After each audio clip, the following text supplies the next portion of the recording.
একটা ছোট্ট গ্রাম, সবার থেকে আলাদা একটা ছেলে, নাম রবিন। গরিব হলেও তার চোখে ছিল বিজ্ঞানীর স্বপ্ন।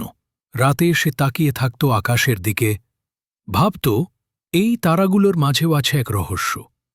পরমাণু, প্রোটন, নিউট্রন, ইলেকট্রন, কিভাবে সবকিছু গড়ে ওঠে ওদের দিয়ে।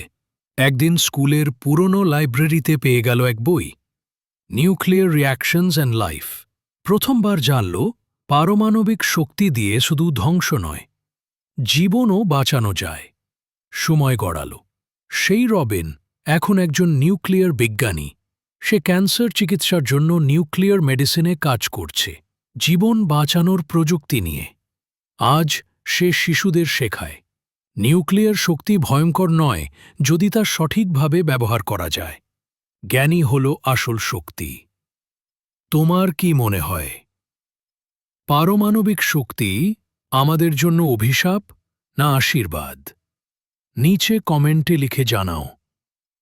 আর ভিডিও ভালো লাগলে লাইক, শেয়ার অ্যান্ড ফলো করো, যাতে আরও এরকম জ্ঞানে ভরা গল্প পাও।